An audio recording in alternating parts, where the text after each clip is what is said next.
Okay,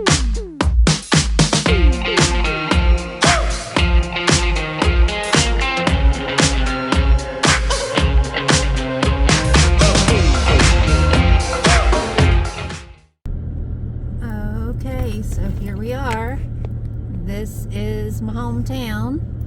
And this is the downtown area here. As you can see, it is a very small town. There is a lot of mom and pop sort of places.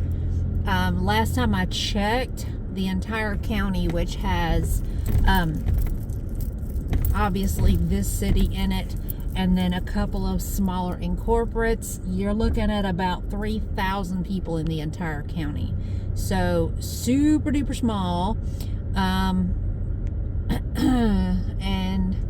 yeah, this is it. There ain't a whole lot to it. I mean, other than, you know, some pretty buildings and, you know, pretty houses and stuff like that. It's really just kind of a quiet little country backwoods sort of joint. So I thought I would just give you guys a peek. So I'm gonna stop real quick and get something to drink, and then I've got some calls to make. Hey gang, morning. It's super early. I'm already in the car. I am heading home. I woke up at 3:30 this morning, coughing, sneezing. I have stopped at the store to get some Dayquil because my forehead, I feel like my sinuses are full of fluid. I had some coffee.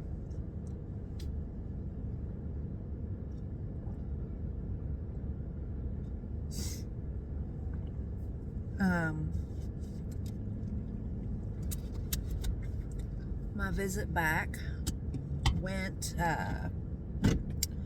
for the most part, how I expected it.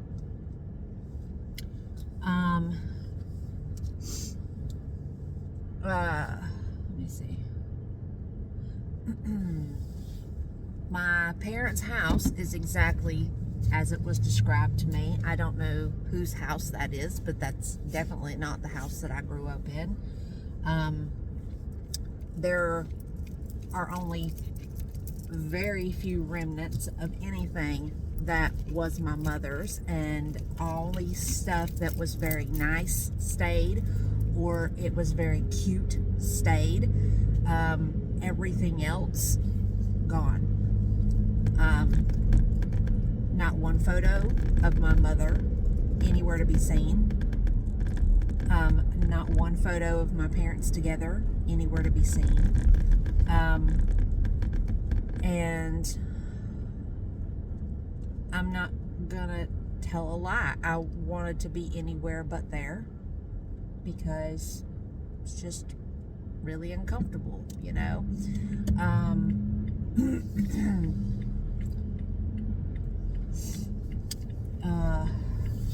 I went and visited Heather and gave her Christmas gift, and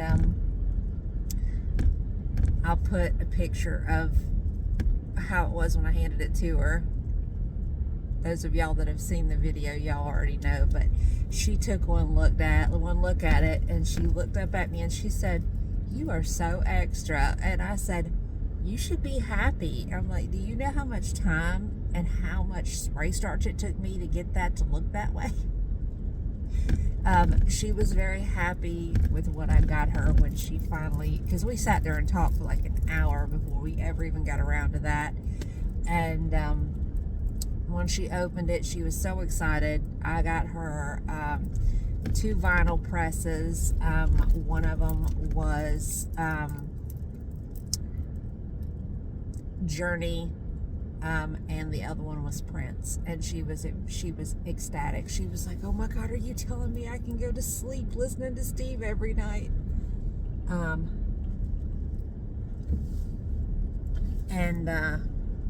Yeah, hang on real quick. I see somebody. I need to stop. Okay, sorry about that. I happened across one of my dearest friends, Corey. He works for the police department. He's actually running for sheriff right now. And we haven't seen each other since I moved. We have kind of sent shot messages here and there on Facebook, status updates and stuff. And I wanted to say hi and tell him that I missed him and all that. He is the sweetest man. He is very much a community leader. All of the people here love him. He is only like 5'6", and he's Lebanese, and he is the sweetest man. And I told him at one point, because the very first thought that I ever had of him when I first ran into him is all I could think is that he reminded me kind of a koala bear, which is really weird because now that I've spent more time around him, I don't have that thought. But I told him at one point, I'm like, you are just so cute. I'm like, if you were not a married man, you would have a world of trouble on your hands. And he laughed and he said, well, if I wasn't a married man, he said, girl, I'd be done climbed you like a tree. And then me and him both just busted a gut, and we've been dear friends ever since. He was very much one of the few people that I had to turn to as an emotional support, through losing my mom. There was a lot of conversations that I had with him that I couldn't have with so many other people in my life, and I am and will always be grateful to him for being a friend, but it was good to see him because I was kind of hoping that I would run into him, and the timing just worked out beautifully. I went and checked in with my older brother and his wife and visited with my nieces. Mallory, I told Mallory when I gave her Christmas gift, I said, I'm just gonna say this. I was not 100% sure that you were even gonna like this, but I'm gonna just tell you, if you don't like it, you give it to me. I'll take it home with me and I'll use it, and I'll just give you some money or something. And she opened that bag up and pulled that top layer of tissue paper off of it, and she glanced down in there, and a big old smile broke across her face, and she pulled the little backpack out of the bag. And I said, what are we thinking? And she said, I love it. And her mom, my brother and his wife, they're very country, they're very simple, they don't really buy designer stuff, but they know that their daughter does, that she knows all of that stuff. And she turned to her mom, my sister-in-law, and she said, Mama, she says, I know you don't know nothing about this, she says, but this is real deal right here. This is the real deal right here. This is what I'm talking about. She's like, this is worth some money. And her mama's face, she was just shocked. I was like, don't panic, it wasn't worth as much as you think it is. I was like, but because I got a deal on it. I was like, this is a one-time purchase that will last her until she's well into adulthood. I said, and she's going to take good care of it because she always takes care of her stuff. Because Mallory is that way. She's one that she's very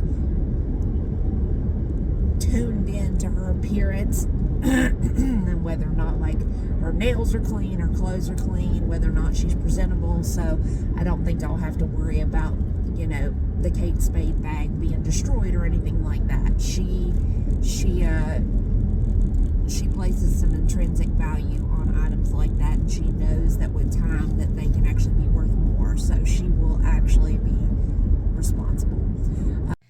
Hey, editing me here, just a quick little update. I talked to my sister-in-law again this afternoon, and my niece went to take the bag out for her first little spin with it, and she adjusted the straps. And my niece is a very dainty little girl, and my brother actually told her, give it here and I'll put some extra holes in it so you can tighten them straps down. And she threw a fit saying, absolutely not, you don't do stuff like that to Kate Spade.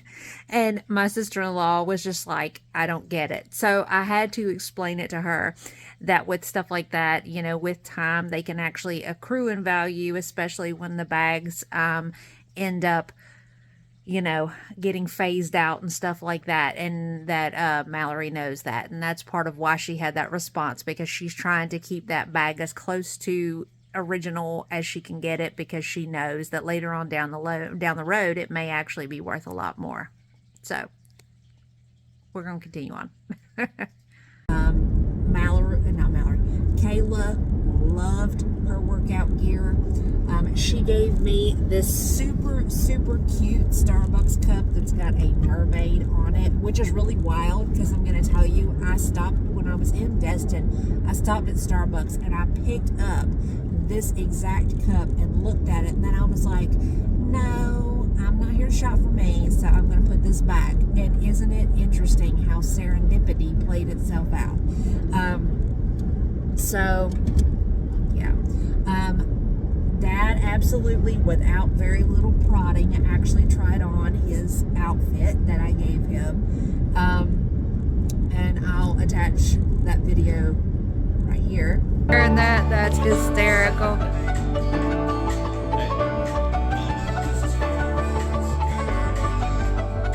It ain't got no sense.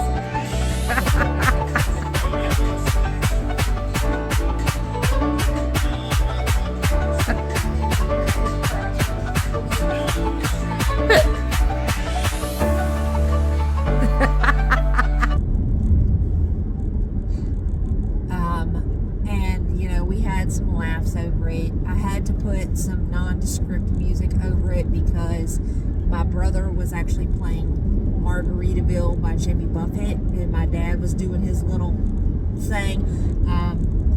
So I mean, overall, it wasn't a bad time. It was just uncomfortable, and there was a lot about it that was kind of unsettling at times.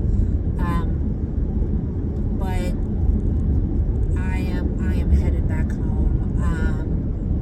I still, don't really feel a connection to the town anymore, even though, I mean, I've said to people, this town is great if you're retired.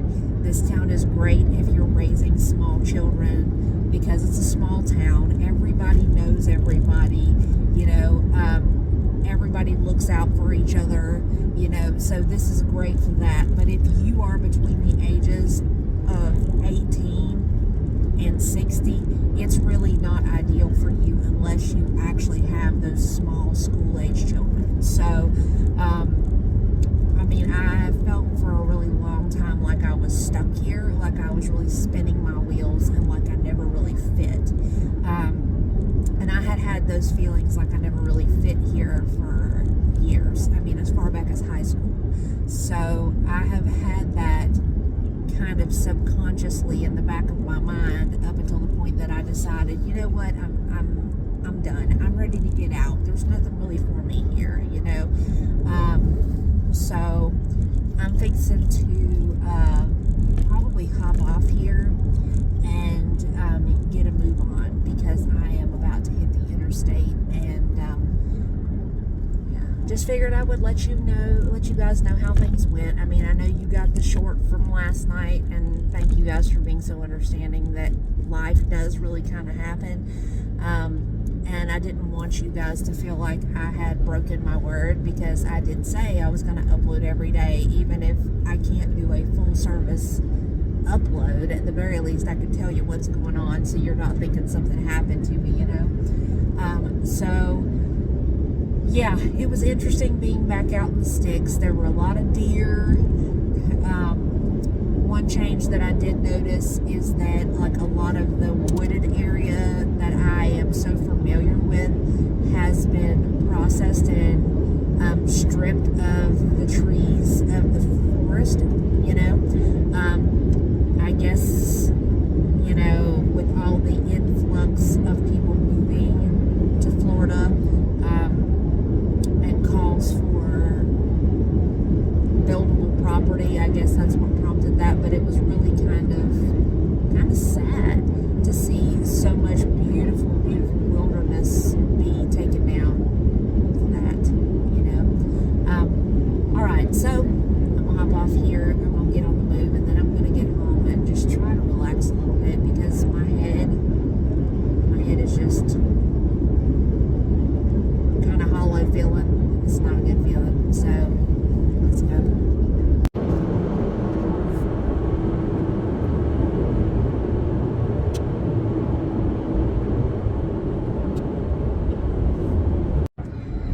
So something that I started into but didn't get too far into is there was a lengthy conversation with my older brother while I was over there visiting about this whole situation with my dad and the new stepmonster and all that stuff. And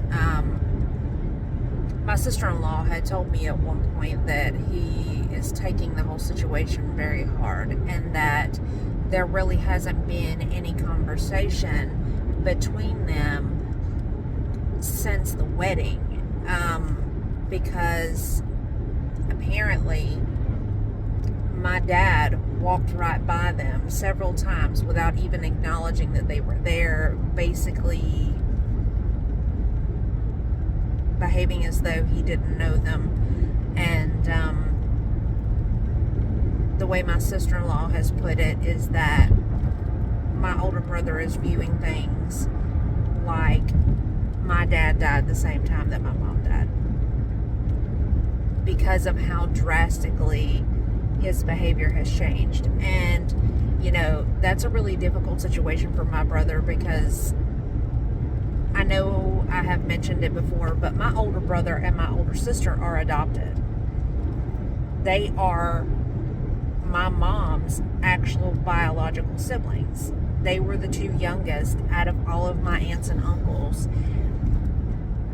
that were not of age, you know, and they were passed from place to place for a while until my mom and dad got married and adopted them. And we were all raised together. Me and the two of them, we're all very close together in age. So the fact that here we are, my mom has passed away, my dad has kind of shut out anybody who has any kind of blood connection with my mother, has put my older brother in a place where he has lost his parents all over again for a second time. And I really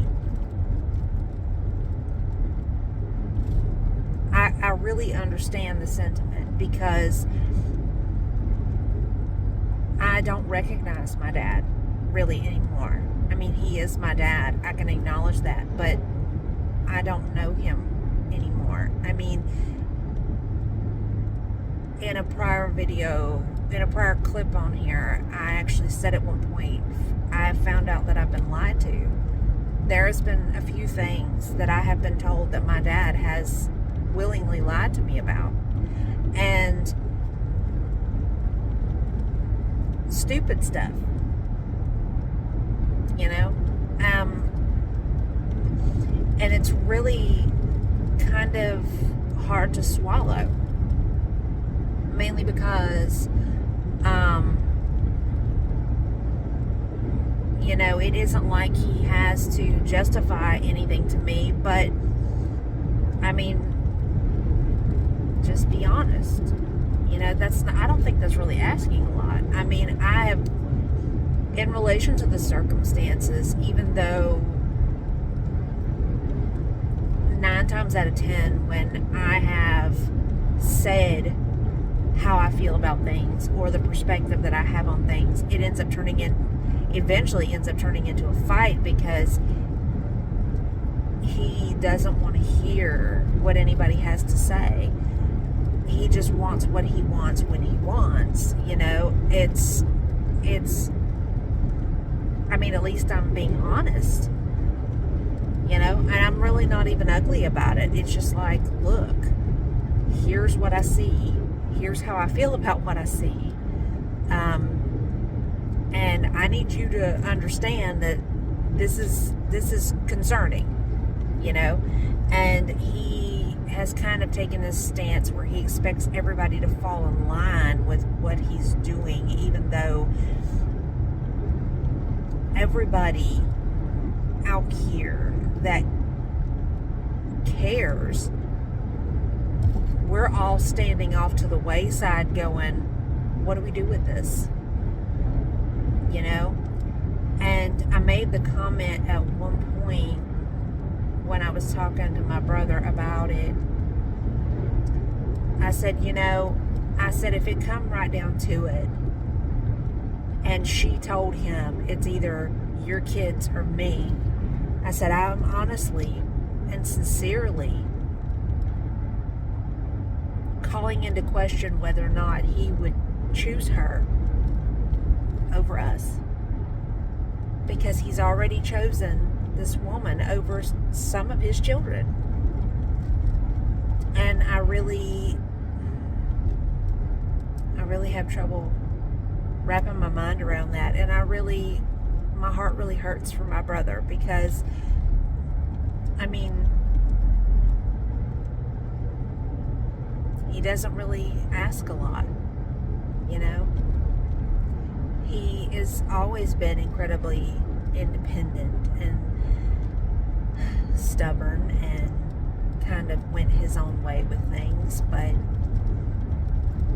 all he really wanted was my dad, you know, because that's who he has left, you know. That's the only parent that he knows, and the circumstances have really wounded him. And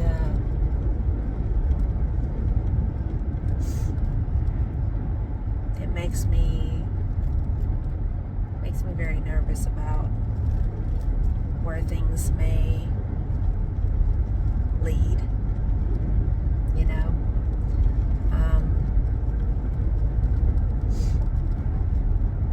I stopped at the graveyard where part of my mom's ashes are at.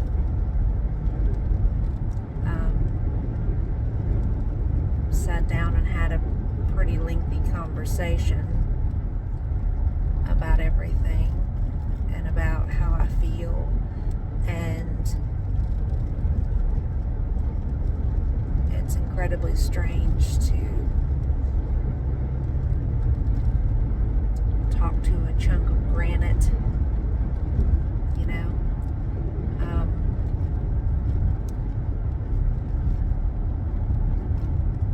But you know, I felt like I had to say what I needed to say, and even though I've been told that she's listening, I said I don't know what kind of capability you have if you're out there. I said, but if you could find some kind of way to get through to Dad, something's got to give here, because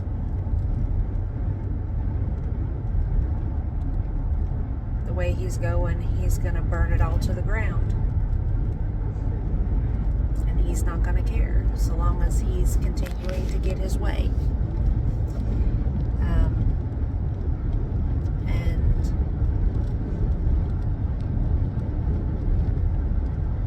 my mom was always the one person that he listened to, you know. So I'm going to get off here. Focus on the road, you know. So I made it home. I am now in my pajamas. I am horizontal on the couch, and I am seriously thinking that I'm gonna have to have a nap, because I can breathe now with no problem, but I'm still feeling that sinus pressure thing going on up here. I am so hoping that it's just because it was colder over there and there was a lot more humidity over there, and that's what hemmed me up. And the fact that the house was freezing all night long. So I'm hoping that that's all it is, and that I'm not actually coming down with something, because I've got too much to do. I've got too much to do coming up, and I absolutely cannot deal with being sick. So I'm gonna take a nap. we'll see how it goes. Hey gang, so after my nap today, I woke up with a little bit of a better resolve than I did before I laid down. I was able to get just about everything done. I am done with our necklace. I thought you guys might want to see, and I will show it to you guys again on the live, but I just thought I would let you guys see. I'm not quite done. I got to do the little tasseling at the end there, which I'm fixing to do. I'm listening to Frenchie's stream right now, and I am straight busting a gut about this Sala video because he needs to figure out that his lane is to sit down and shut up and just be a prop. You know, that's really all he's good at. So I'm going to finish up this necklace thing. I'm going to spend part of tomorrow whittling down video to make it more compact so that we can hit the high points on it. And I guess I'll include Sala's video because, you know, why not? And we'll go from there. So overall, I do feel much better. I still have a little bit of sinus pressure up here. I'm not coughing or sneezing as much like I was earlier this morning or before I got home. I'm not sure. I think it might have been something to do with the variation in temperature, because where I live now, it's not nearly as cold. Even though I live on the coast, it's not nearly as humid. And over in my hometown, it was quite a bit colder, like almost 20 degrees colder. And it was very, very humid. So it was one of those kind of colds that you feel all the way down to your bones. So all I can think is maybe that's the culprit. I mean, I genuinely hope that I'm not getting sick, because I don't want to deal with that.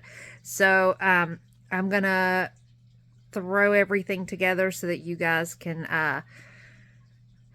have an idea of what today's been for me, and I'm going to let you guys go. I will see you tomorrow. I'm looking forward to it. See you then. Bye.